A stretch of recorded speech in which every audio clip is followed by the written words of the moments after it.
bonjour à tout le monde. Merci d'être avec nous pour cette discussion intitulée « La laïcité à l'épreuve de l'islam », donc qui est organisée par le Rassemblement pour la laïcité. Alors je vais commencer à introduire brièvement le Rassemblement pour la laïcité, ou RPL.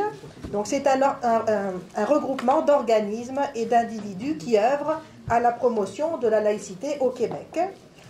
Nous intervenons depuis plusieurs années sur toutes les questions reliées à cet important enjeu pour la société québécoise. Alors, nous sommes un organisme indépendant, non partisan, composé uniquement de bénévoles et ne recevons aucun financement public permanent. Donc, cette conférence est financée exclusivement par le prix des billets, la générosité des personnes qui se sont impliquées dans l'organisation et puis par vos dons. Alors je vais commencer par parler un peu du déroulement. Donc je vais commencer par présenter nos 4 invités et puis la table ronde, le sujet de la table ronde. Je vais ensuite m'entretenir avec chacun d'entre eux pendant environ 1 heure ou un peu plus. Ensuite nous entamerons une période de questions jusqu'à 15h30 environ, et ensuite on a ici une personne qui nous a apporté quelques rafraîchissements, et donc vous pourrez continuer la discussion autour d'un petit verre jusqu'à 16h30 à peu près. Alors, donc je vais présenter nos invités. Alors, nous avons le grand plaisir d'accueillir donc 4 invités de marque. Dr Wafaa Sultan a fait le voyage pour nous de Californie. Alors, on est très heureux de ça. Thank you so much. I can read your, I don't have to understand French. I can read your facial expressions. Ok. Alors, Dr Wafaa Sultan est médecin, psychiatre américaine d'origine syrienne. Elle est diplômée en médecine de l'université d'Alep. Elle vit en Californie depuis 1989. Madame Sultan est connue pour son grand courage, ses interventions franches sur l'islam, notamment ses prises de parole sans précédent pour une femme musulmane sur la chaîne Al Jazeera face à un imam. Son livre A God Who Hates, qui est un livre franc sur l'islam, mais c'est surtout un livre captivant et d'une grande sensibilité que j'ai beaucoup de plaisir à lire en fait. Et donc, je vous le conseille. Donc, merci d'être avec nous. Donc, nous avons également la chance d'accueillir Monsieur Samir Msiba, qui nous vient de France. C'est pas rien quand même. Hein. On a les 2 invités de Et je voudrais d'ailleurs en profiter pour remercier très chaleureusement Rachid, qui est avec nous ici, journaliste à TQ5 Média. Donc, TQ5 Média qui est avec nous ici. Qui est à l'origine de cette initiative et qui a invité nos 2 invités ici. Alors, Samir Msiba nous vient donc de Paris. Il est éducateur en milieu scolaire spécialisé dans les questions qui touchent à la laïcité dans les écoles en France. Et nous allons parler avec lui de la charte de la laïcité dans les écoles françaises. À ma gauche, Fatima Aboubakr, que nous connaissons bien. Hein. Alors, Fatima est directrice de garderie. Cette année, elle s'est fait remarquer, notamment ici au Québec, par ses interventions dans les médias pour dénoncer l'islam politique, notamment dans les garderies. Elle est membre du Rassemblement pour la laïcité et membre du conseil d'administration du mouvement laïque québécois. Et nous accueillons aussi Monsieur Nizar Hamoud, qui est professeur de biochimie à l'université qui était professeur de biochimie à l'université de Damas. Ici au Québec, il est nutritionniste, clinicien à l'IUGM, l'Institut de universitaire de gériatrie de Montréal, n'est-ce pas? Et puis donc, Monsieur Nizar donne des conférences à l'Université de Montréal, entre autres. Et puis, nous, on le connaît dans le milieu associatif en tant que président de la société Gilgamesh, qui est une société culturelle indépendante syrienne, donc non politique et laïque.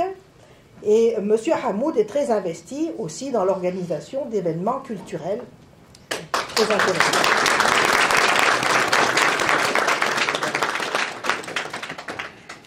Alors, nos 4 invités et moi-même, nous sommes des citoyens qui provenons de sociétés où l'islam est religion d'État.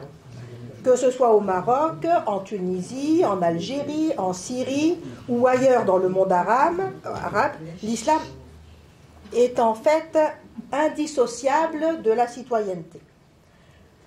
Comme beaucoup de ressortissants de pays arabes et musulmans, même si nos histoires sont différentes, nous avons en commun l'amour de la liberté, de l'égalité entre les femmes et les hommes.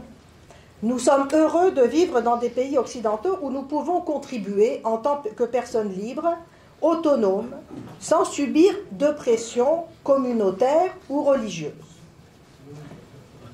Malheureusement, nous sommes rattrapés par l'intégrisme islamiste et à notre grande surprise, nous constatons que nos pays d'accueil mettent peu d'énergie à défendre leurs valeurs, leur culture, leur laïcité et savent très mal résister aux offensives des islamistes qui souhaitent faire des écoles, des administrations, des institutions d'État, des milieux charia compatibles. Eh bien, c'est de cela que je voudrais discuter avec nos invités. Alors, donc, pour commencer... Simplement, petite question technique. Si vous avez pris un écouteur et un récepteur pour recevoir la traduction en français, il faut l'allumer et se mettre sur... Je vais parler sur le canal 1. Alors, vous vérifiez si vous êtes bien au canal 1 et vous aurez l'interprétation en français. Et puis j'en profite pour remercier beaucoup Madame Savoie d'avoir accepté de faire la traduction. Merci beaucoup. Donc comme je vous dis... Donc pour commencer, je vais revenir sur les circonstances qui ont fait que chacun d'entre vous avait quitté vos pays d'origine pour vous établir aux États-Unis, en France, au Québec. Donc je vais commencer à vous demander à chacun d'entre vous, disons, pour cette première question, on va dire 3 minutes chacun, donc on ne peut pas, évidemment, ça pourrait être beaucoup plus long, mais on ne peut pas.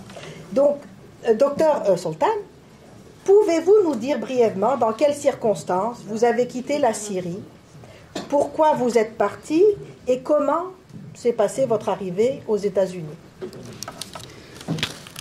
Thank you so much for hosting this great event.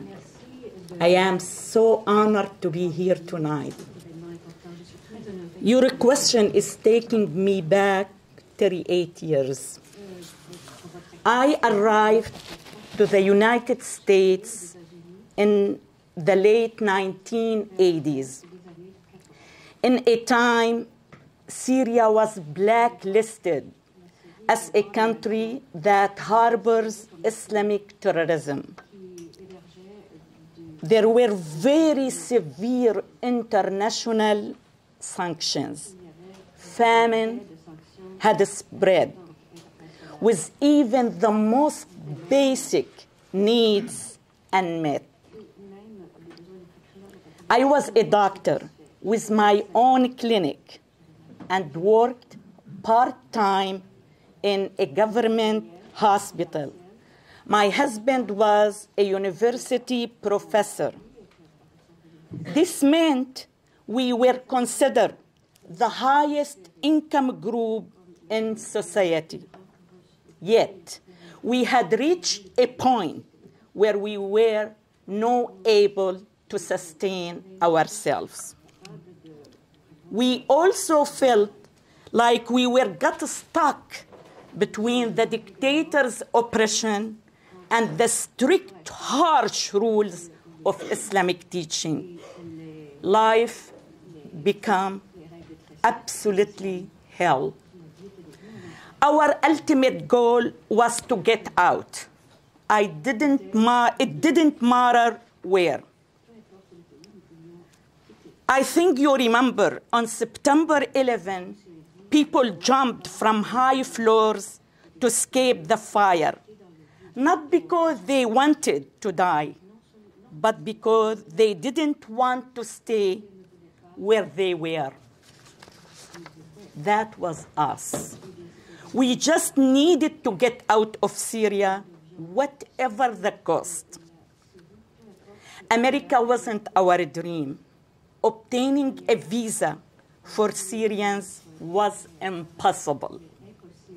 one day, one very difficult and breathable day, a rumor spread that the United States President Jimmy Carter was visiting Syria, and the American embassy had begun granting visas for some Syrians.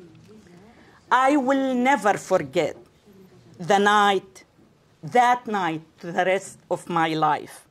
We spent the night at the side of the road in front of the embassy from 10 p.m. until the next morning. At dawn, the heaven opened.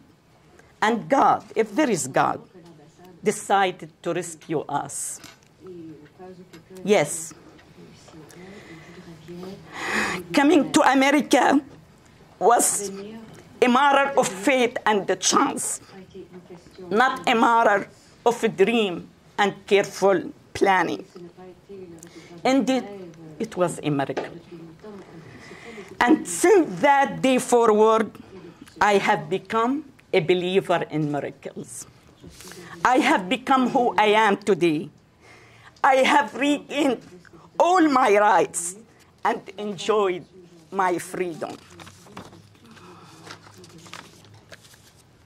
However, our homeland remains deeply rooted in our heart, and we could never, ever put down our roots elsewhere. Thank you.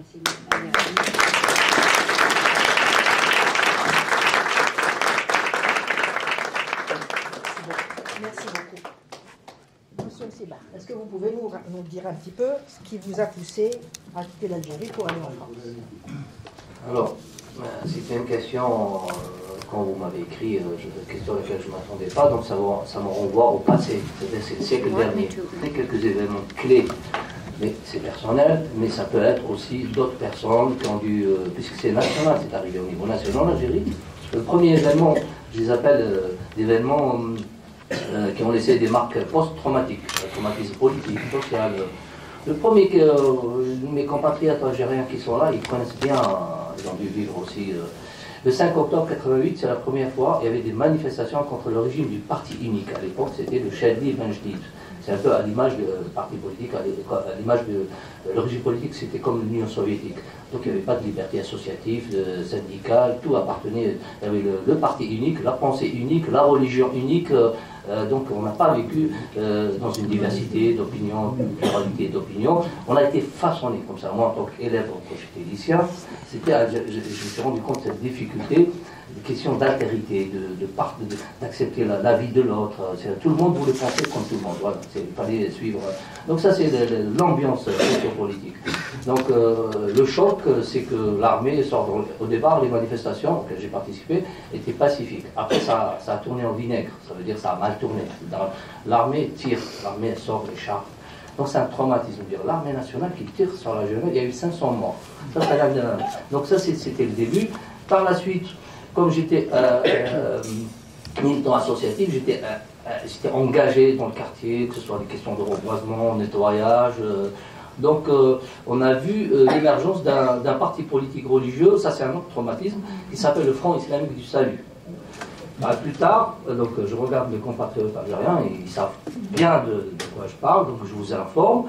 Ce parti politique a participé à des élections, il a gagné des élections législatives qui ont été interrompues, et ce parti, avec à travers ses militants dans le quartier, là où on essayait d'activer sur le plan culturel, j'étais pour la promotion de la culture de la langue amazigh, qui est berbère, qui est ma langue maternelle. J'ai essayé d'un peu de faire, on a créé, donc Rachid il se souvient bien, il nous donnait des cours de berbère, une réhabilitation, réappropriation de notre langue. Et moi je l'avais vécu comme cette culture berbère était aussi, d'un point de vue, elle avait une dimension culturelle, comme un rempart contre l'islamisme politique du fils. Donc c'est pour ça qu'on a été chassé du centre culturel, on a activé. Ça, c'était un traumatisme. Et un autre traumatisme aussi auquel je pense, c'est l'assassinat du romancier Tahar Djaoud. Tahar Djaoud, c'était un romancier Il a fondé un journal, Rupture, excellent romancier, il a écrit les Vigiles et d'autres chercheurs d'os. Quand il a été assassiné, celui qui a été arrêté sur les chaînes, quand il a été interviewé, la question pourquoi vous l'avez tué, sa réponse était c'est parce que, je vais le dire en arabe,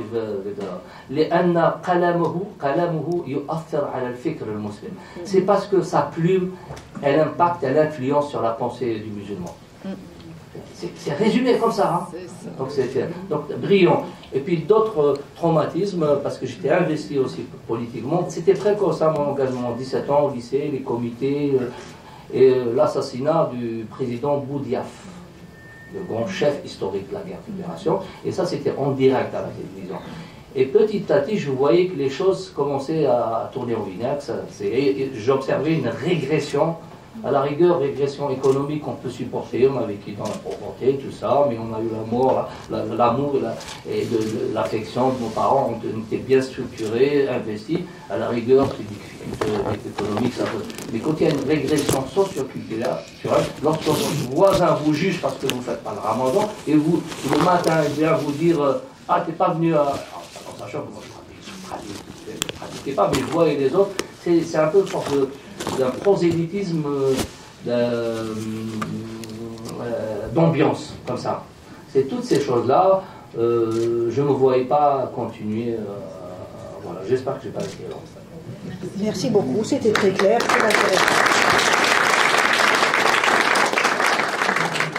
Alors, Fatima, tu as décidé de quitter le Maroc avec tes 2 enfants, qui étaient des bébés encore, d'ailleurs. Hein. Alors, tu m'impressionnes d'avoir fait ça. Peux-tu nous dire un peu ce qui t'a décidé à quitter ton pays pour venir t'installer au Québec? Ok. Merci d'abord tout le monde d'être là. Merci Nadia pour l'organisation. En fait, moi, je n'ai pas un passé comme de femme courageuse ou de femme qui participait dans la vie sociale ou associative au Maroc. J'ai grandi dans une famille normale, comme toutes les familles, où, avec un petit niveau d'éducation plus élevé qu'un peu la moyenne, ce qui fait qu'il n'y avait pas de violence ni rien du tout. Il y avait beaucoup d'amour, mais les mêmes principes de tradition, de religion étaient là. C'est juste la façon de les pratiquer qui était différente. C'est-à-dire, j'ai vécu la différence entre garçons et filles.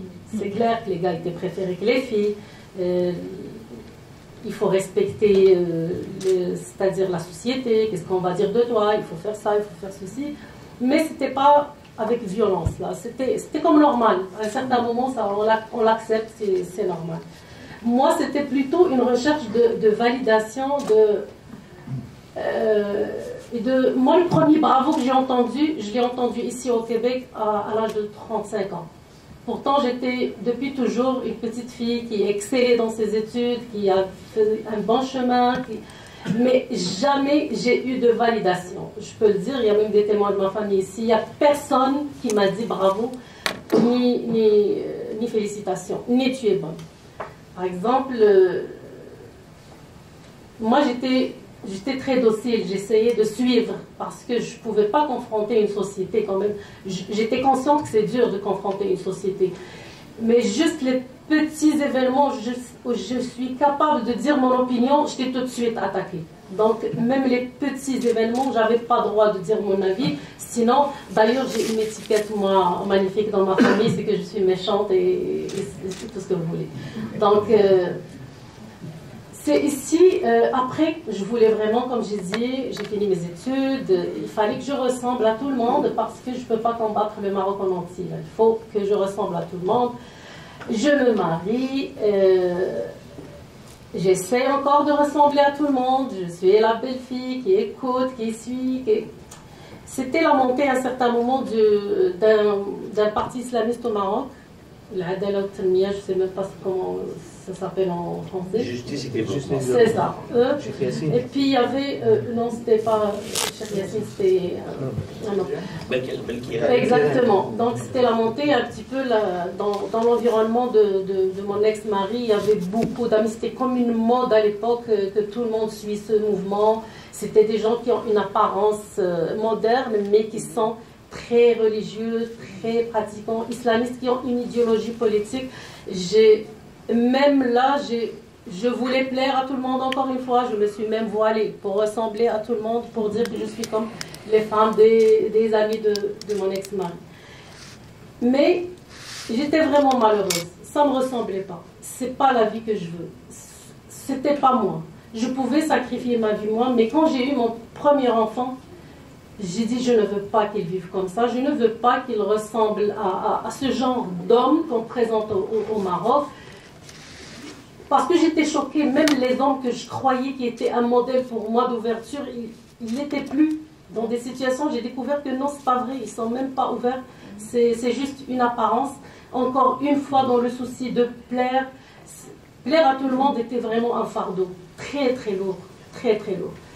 Donc, j'ai essayé de commencer une procédure d'immigration. C'était les années les plus dures de ma vie parce que la procédure d'immigration, ça durait plusieurs années et je devais être juste tranquille pour avoir l'autorisation d'amener mes enfants.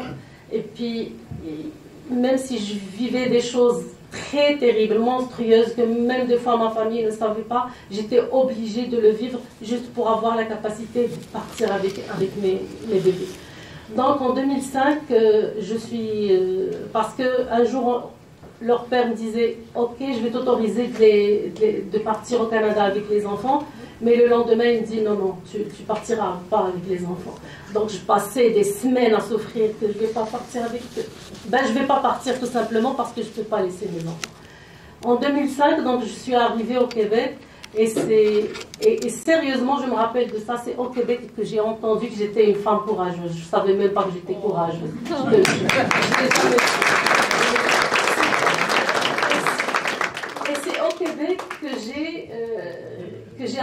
Que j'ai été validée dans mes actions. Quand je fais quelque chose, il y a du monde qui me dit « Waouh, c'est bien ce que tu as fait, quel courage ».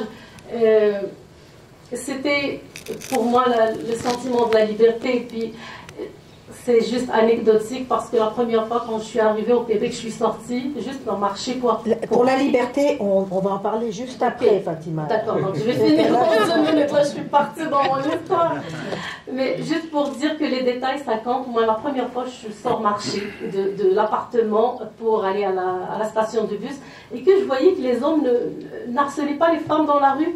Waouh, quel exploit, quel beau pays, c'est magnifique.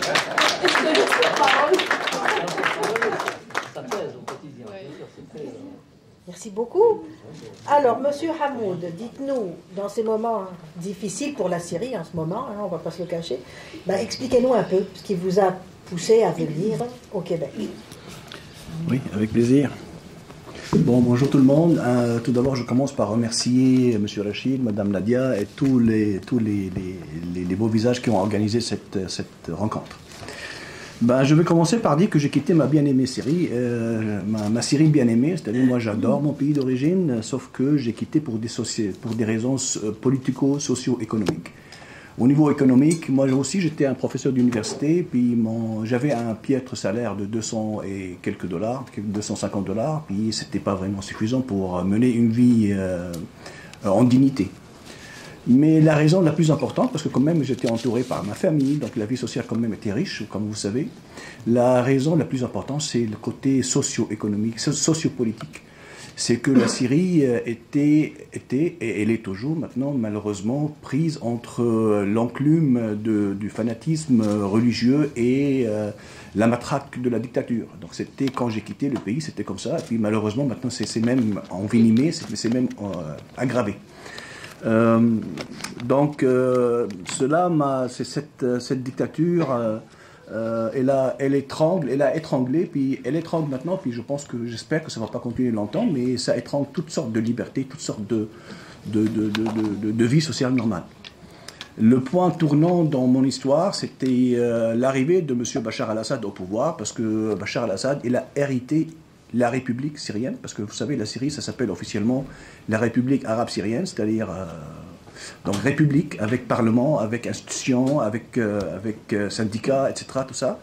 Et une république ne s'hérite pas, ne se donne pas, ne se donne pas, c'est-à-dire. Et c'est pour ça que quand j'ai vu Bachar al-Assad en l'année 2000 arriver au pouvoir, je me suis dit que le pays va à la catastrophe directe, va au mur.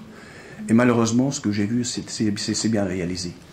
Et il ne faut pas oublier aussi que j'ai mes 2 filles, donc en prenant la décision avec ma chère femme à l'époque, donc on a décidé aussi de quitter le pays pour garantir, pour garantir un bel avenir à nos 2 filles jeunes à l'époque, qui sont ici déjà présentes, donc Safa et Yara qui sont là. Donc je pense qu'on a bien réussi notre défi à ce niveau.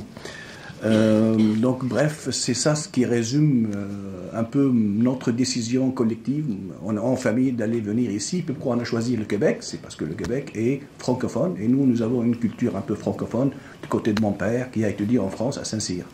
Donc voilà, ça résume ma situation. Merci. Merci beaucoup. Ok, alors, maintenant, je vais revenir sur le sentiment de liberté, Fatima. Donc là, je voudrais surtout m'adresser aux femmes ici. Là, quand on lit les journaux, je ne sais pas si vous avez lu la chronique d'Isabelle Haché aujourd'hui, alors j'ai l'impression que les Occidentaux ont perdu le vrai sens de la liberté, à tel point qu'ils défendent le port du voile ou même du niqab comme une liberté. Docteur Sultan, dans le dernier chapitre de votre livre « God Who Hates », et d'ailleurs dans tout le livre, vous expliquez très bien pourquoi vous aimez les États-Unis plus que personne. Le sentiment de liberté que vous avez ressenti en mettant les pieds aux États-Unis.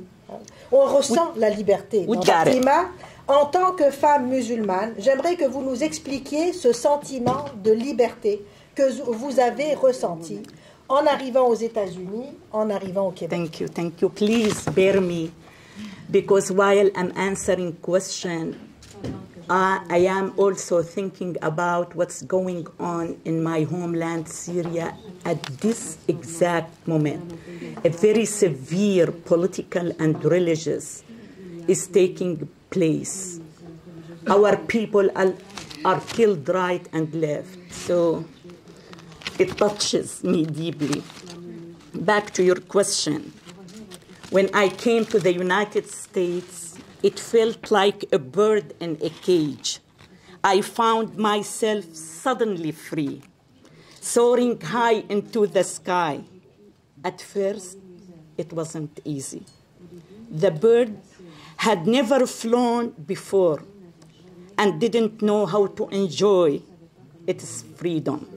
But with time, it slowly returned to its true nature. I remember during the first year, I was standing in line at an immigration office in Los Angeles, pregnant with my daughter, who would later be born in the United States. The line was long, and I was visibly exhausted. There were 4 windows, each with an officer behind it, and I was waiting my turn. Then, out of the blue, one of the officers stepped out, walked toward me, and kindly asked me to follow him inside. He offered me a seat, and within minutes, my case was processed.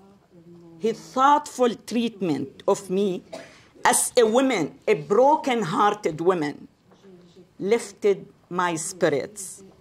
At that moment, I was reminded of how I differently was treated as a female medical doctor in my home country. I could share countless moments like this, experiences that opened my eyes to a new world full of opportunities and possibilities. I truly believe that those who value freedom most deeply are the ones who once lived in bondage, whose lives were confined until one day the door opened and they flew freely. That's why I am profoundly grateful to my adopted country, the United States. I will be forever thankful. I would like to show you something. This is the most valuable, heavenly sent gift I have ever received. It represents and protects my freedom, my rights, and my dignity.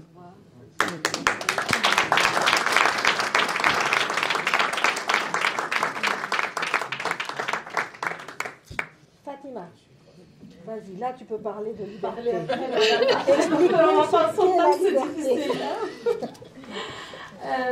Écoutez, moi je suis arrivée à l'aéroport de Montréal et par hasard, c'était ma fête. C'était pas planifié. J'arrive le jour de ma fête. Moi, je considère que c'était une renaissance, sérieusement. La madame qui a pris mon passeport, elle m'a dit « Bonne fête ». Moi, au Maroc, on disait « Joyeux anniversaire ». Donc, je dis « Qu'est-ce qu'elle dit? C'est pourquoi elle me dit « Bonne fête ». Est-ce que parce que je suis arrivée, c'est une fête? C'est quoi? Elle me dit... Et puis, elle m'a tourné le passeport et m'a dit « Mais c'est ta fête ?» C'était le jour de ma fête.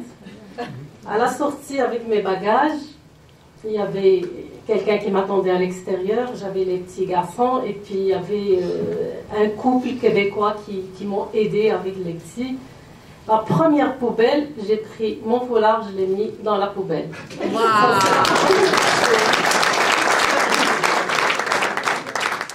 Et donc,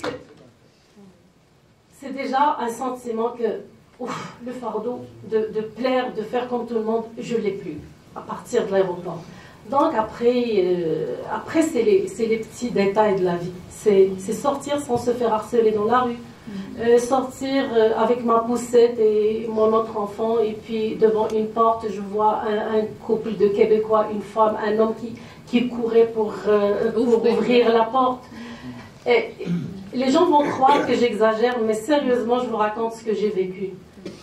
On dirait que les gens de la communauté se vengeaient de moi quand ils me voyaient les mains prises. Je ne pouvais pas bouger, je ne pouvais pas ouvrir une porte. Je vous assure que jamais personne ne m'a ouvert une porte. Et c'était toujours un Québécois qui m'ouvrait la porte. C'était toujours comme ça. La sensation de liberté, bien sûr, a commencé quand je prenais mes décisions sans rendre de compte à personne. C'est-à-dire, je fais mes choix, je choisis la garderie de mes garçons, je choisis comment les élever. Mais la meilleure liberté, c'est de réussir à les élever sans toucher à leur liberté de conscience. Moi, je considère que c'est ça la grande réussite, parce que maintenant, c'est des adultes qui sont capables de discuter, de critiquer. Ils n'acceptent pas n'importe quoi, il faut les convaincre. Et comme j'ai dit, là, c'est beau le sentiment de liberté. Mais c'est juste ça, c'est dans les détails de la vie. La sécurité en tant que femme, que je vivais dans la rue, que ce soit le jour ou la nuit, comment je suis traitée dans les bureaux, les banques, les bureaux du gouvernement comme femme. Et même là, je vais vous dire que les plus dures difficultés que j'ai vécues dans une institution, c'était face à un agent maghrébin spécialement. On dirait que c'est une vengeance. Sérieusement, je me posais la question, et ce n'est pas une fois ou deux fois, c'est plusieurs fois. C'est juste, je ne sais pas, c'est une vengeance, je crois qu'ils font, mais bon, c'était juste ça, me dire le sentiment de liberté. Merci beaucoup. Samir Nizar, est-ce que vous avez quelque chose que vous voulez rajouter sur ce sujet de la liberté d'expression? Parce que la liberté d'expression aussi, les gens ne voient pas l'importance que ça a.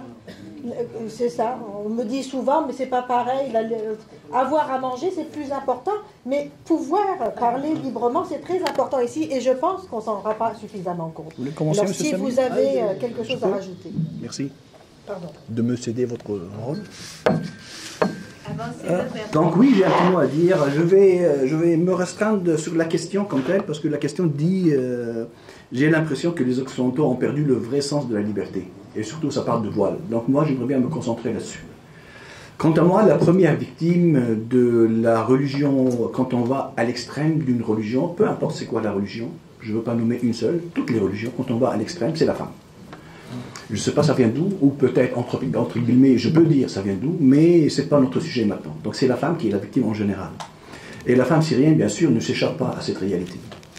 La société, ou les fanatiques, ils veulent vraiment isoler la femme, ils veulent isoler de la vie sociale, de la vie culturelle, de la vie académique, de la vie du sport, de la vie, toutes sortes de la vie normale d'un être humain digne de sa liberté.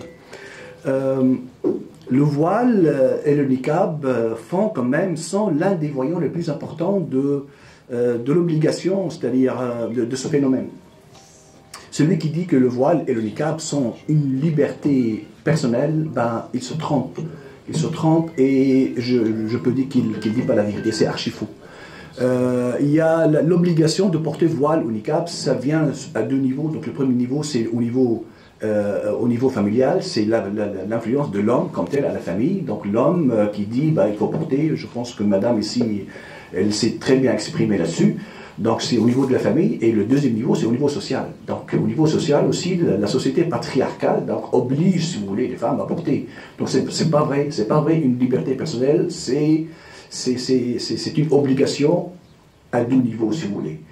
Et ici, malheureusement, quand j'examine un peu les mouvements progressistes, entre guillemets, surtout de gauche, que ce soit ici au Québec, ou en France, ou ailleurs, dans les pays occidentaux, ils disent que c'est une liberté et il faut défendre cette liberté personnelle.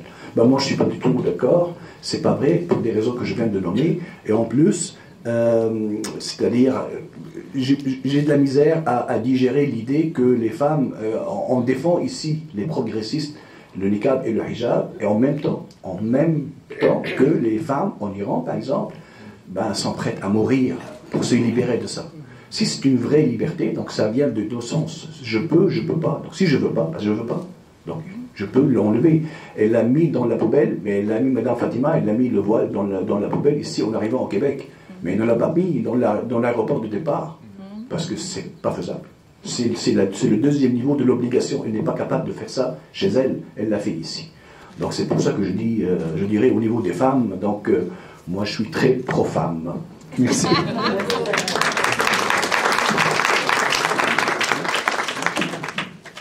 Donc, j'ai retenu, j'ai retenu dans vos propos, il y a une notion c'est pas tous les matins on se lève, on se dit la liberté d'expression, on ne va pas intellectualiser tout ça au quotidien, mais on le vit, on le ressent, on ne va pas rationaliser ça tous les jours.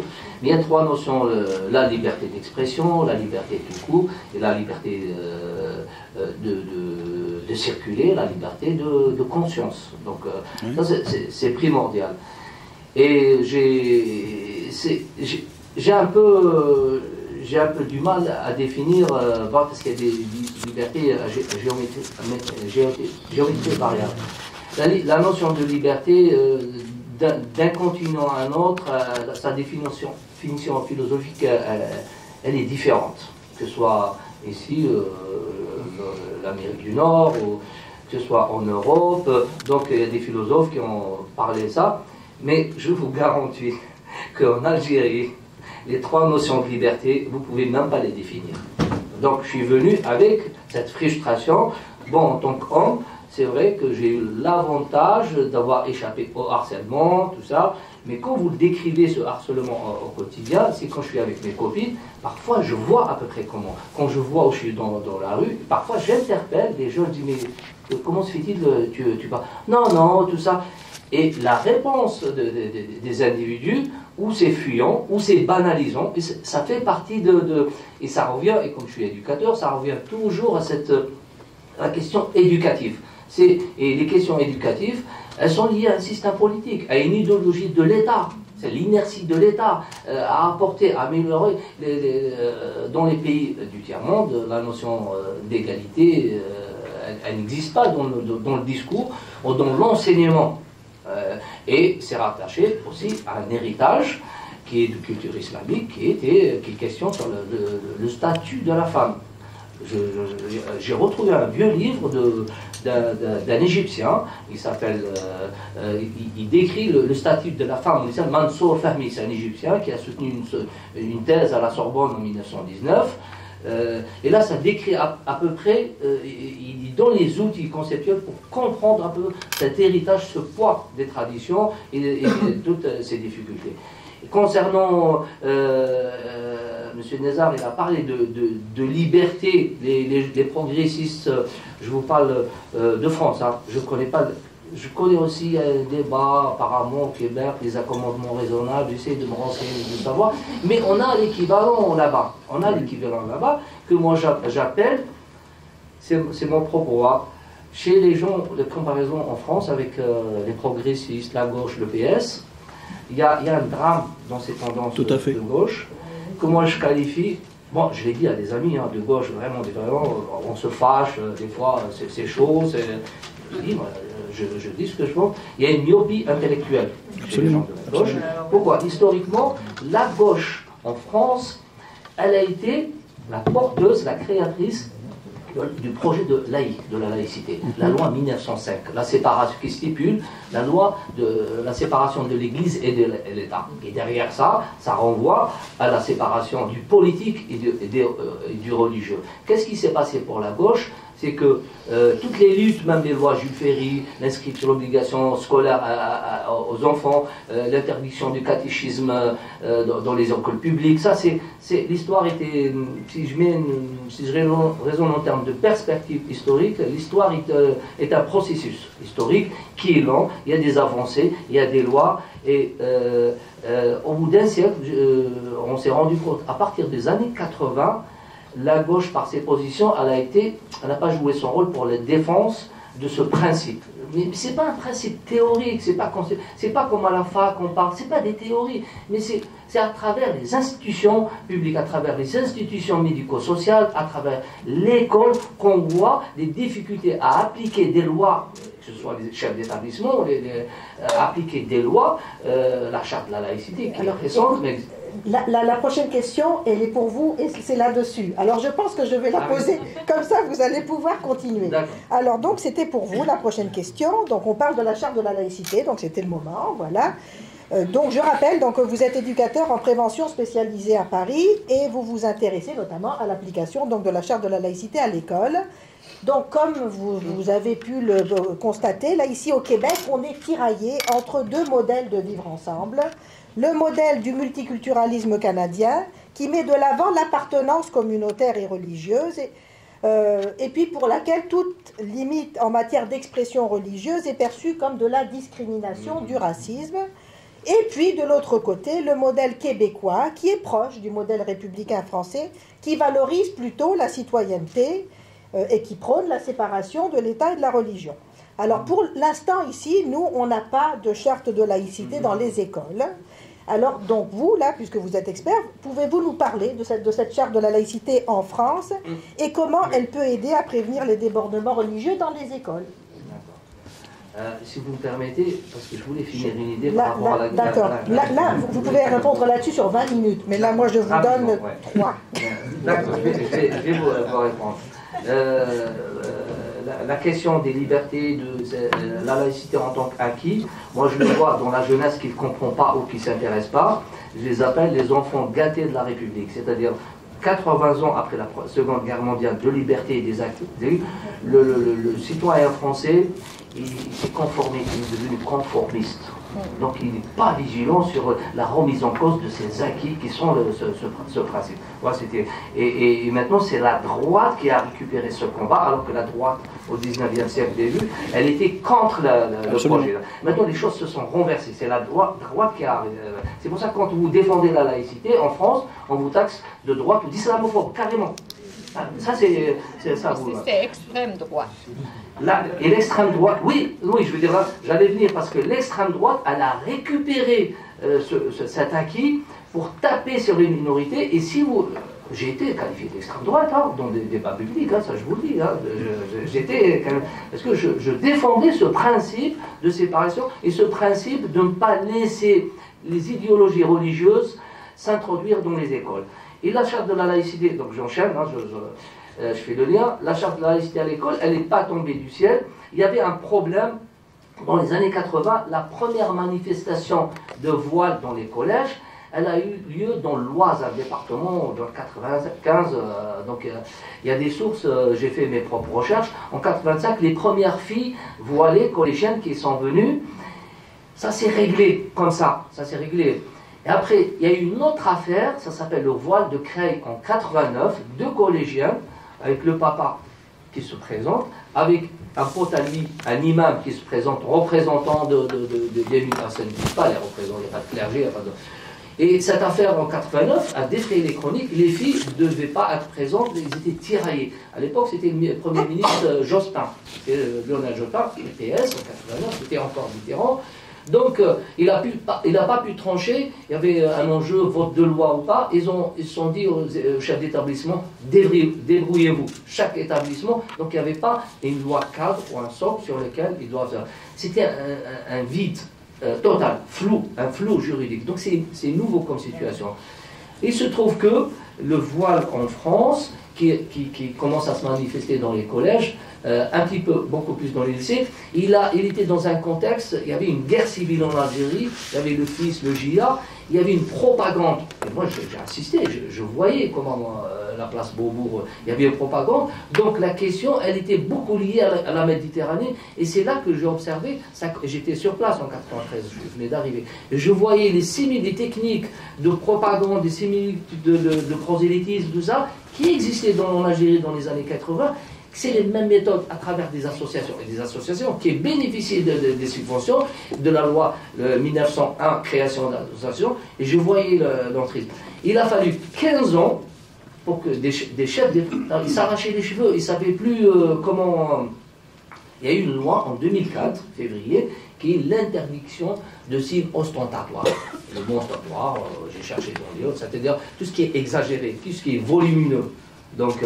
Et là, cette loi-là, comment la mouvance islamiste, elle a perdu, ils ont fait du lobbying, ils ont essayé de casser cette loi, ils ont mobilisé.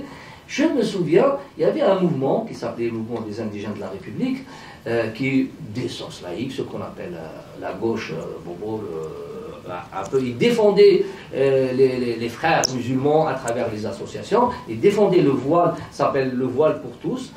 Il s'est passé un événement qui les a discrédités. Ce n'est pas l'État français qui a cherché, ce n'est pas la main étrangère, ce n'est pas le CIA, le Mossad, il n'y a pas de toutes ces histoires.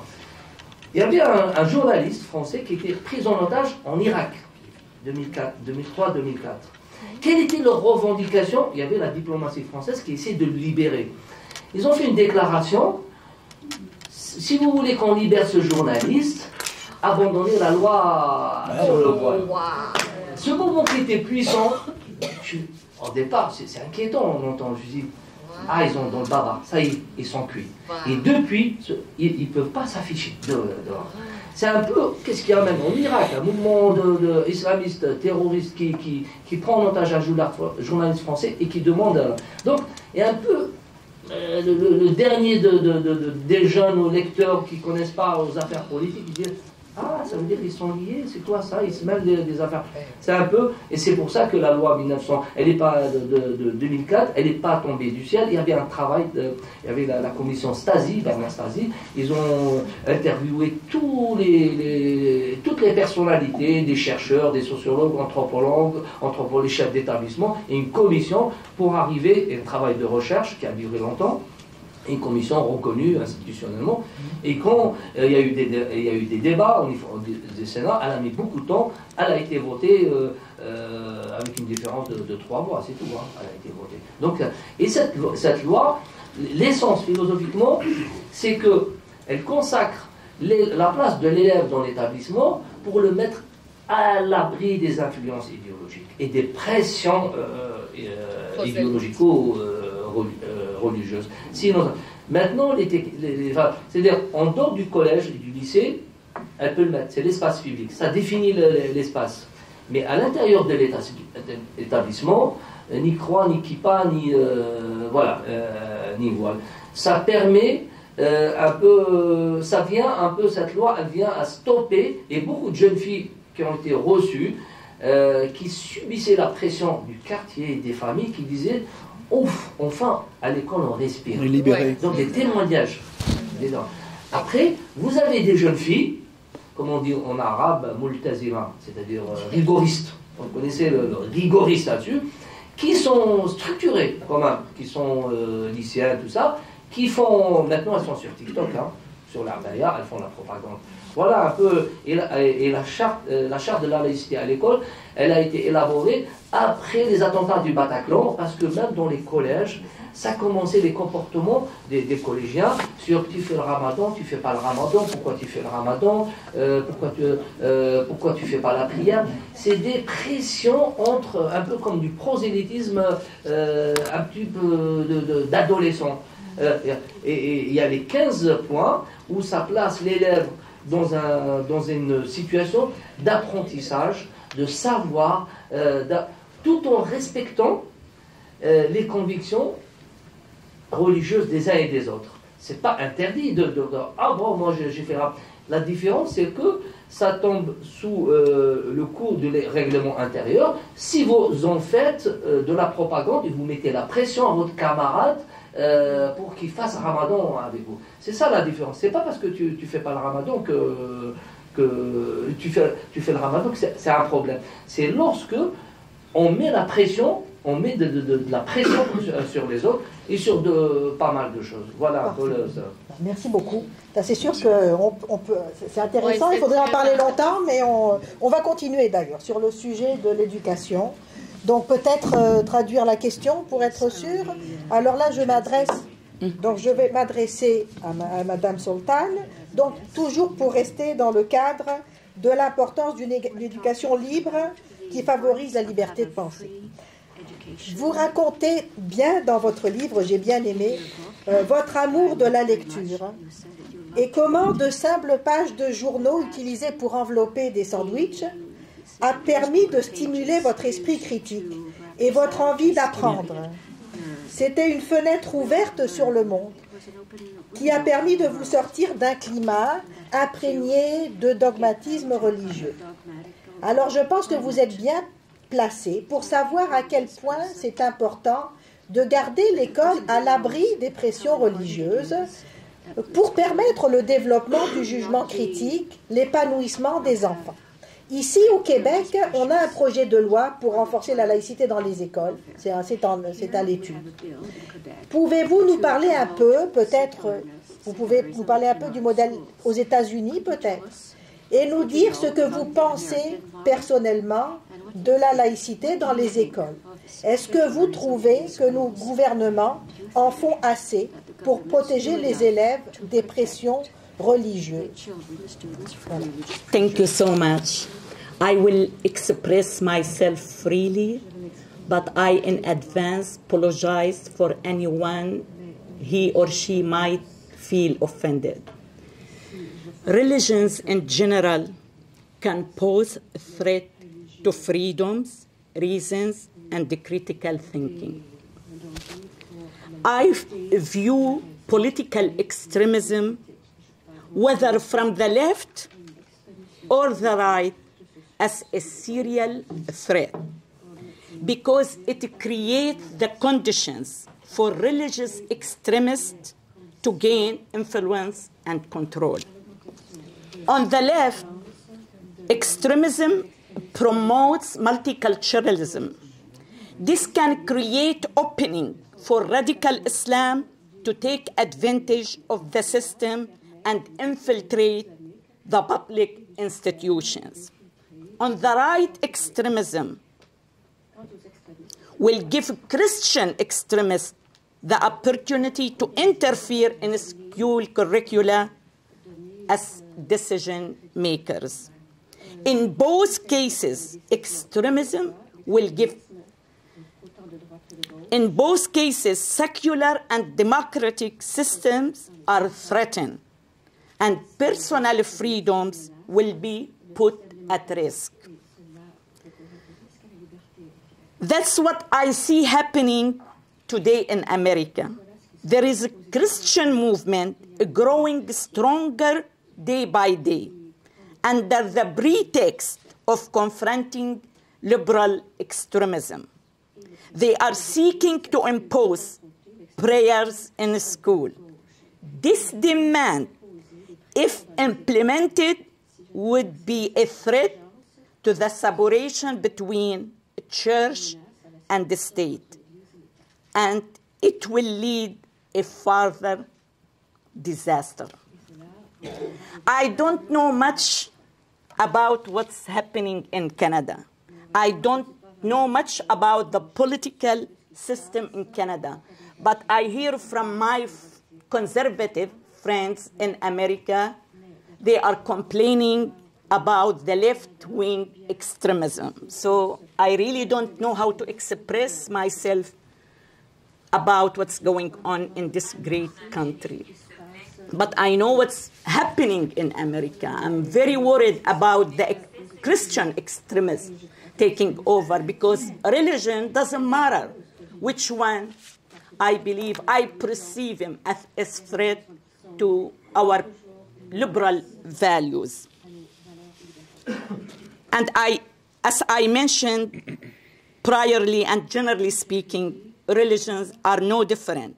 It's true that Islam is the most dangerous and vicious doctrine, but under any religious banner, we will thrive to tyranny and slowly return to the dark ages where there is no rights or freedom.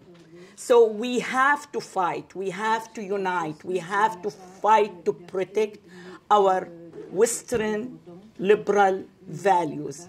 It is very tough struggle. It is very tough. I feel it in America. It is very tough to fight. Either side, when they go to the extremism, I find it difficult for me to tell the Westerns about the truths of Islam. It is very hard, either this side or this side. I don't know why the Western left supports Islam and marginalize us. I don't know. I cannot understand their attitude. I don't know. We have been ruled by Islam for 1400 years, and none of our countries has achieved a situation when it can offer human dignity, freedom, rights. So I believe people in these great countries have to listen to us, have to understand from where we have come. We experience the impact of Islamic doctrine. I was a woman in my country. I suffered. My husband left Syria 8 months before I came to the United States. And after 8 months, it was my turn to come. I left 2 kids behind me. I needed a passports for my kids before I leave. So when it is their time, then their passport will be ready. I went, and the officer said, "You are a woman. You're not allowed to ask or to demand passports for your kids. Your husband has to be there." My husband, we were living in a city far away from his original city, and I had no choice, but I have heard from him before that one of his cousins lived in our city, but he was always drunk. He's a crazy man. He didn't want to introduce me to him, so I had to look for him. I looked. I heard he lived in a certain neighborhood of our city. I went. His wife opened the door for me and I explained what I need. She said, oh, he's out of his mind. I don't know if you can talk to him. I bribed him with 50 Syrian dollars. At that time, it was equal to $1 American, and he went with me to the passport department, and he came. He was drunk. He was out of his mind, and he said, I was a doctor, a very well-known doctor in my town. He went with me. I gave him the $50, and he told the officer, yes, I am related to her husband, and I can give her permission to issue passports for her kids. So can you put yourself in my situation and feel how I feel? I am a medical doctor, and a drunk man have the right to issue passports for my kids, but I don't. I can tell you countless experiences that diminished my spirit. That's why I am profoundly grateful to my adopted country, the United States, because I regained my freedoms. I regained my rights. I feel my dignities. I live in a farm.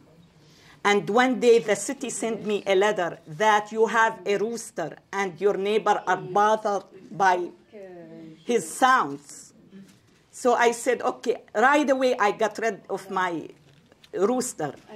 2 days later, my gate, someone was knocking at my, I opened the door, he introduced, I was new in this house. So he introduced himself, and he said, I'm so sorry, I'm your next door neighbor, and I am the one who submitted the complaint. And he was explaining his situation, his family, his young daughter comes back at night late, and she needs to sleep, to oversleep in the morning. So you wouldn't believe this way of treatment. We came from a very brutal culture. No respect for your neighbors. No respect for your women. Maybe if it happens to you, oh, it's normal behavior. So what big deal if my neighbor came and apologized because he submitted some kind of complaint against me? But for me, it means the world. It means a lot. That's why I pick up every single behavior. It happens in my life because it reminded me from where I came, and it makes me more appreciate where I am. That's why I sacrificed a lot. You wouldn't believe the life I lived right after my interview on Al Jazeera. For like 6-7 years, I was threatened. I was moving from place to place. So, and every sign confirmed that the threats were real. But I don't mind, because I am trying to protect the country I live in. In Ramadan, which the month Muslims fast, a friend of mine, he's originally from Egypt, and he feels the way I feel toward the country we live in. He told me a story. He lives in San Diego. It's next door city to my city. And he told me at the history class, the teacher told his students, if you fast tomorrow, I will give you 10 points extra credit. Do you believe that? Do you believe that? We were against it. We went, we stood in front of the school district. They didn't do anything. They said he's free to do whatever he wants. He's asking his student to fast one day. Do you know how they are getting to our kids in the West? It is very dangerous. So we are here. We are here to tell you what's going on, and we want your support in order to make a change, a positive change for our future generations. So please be united. Thank you so much.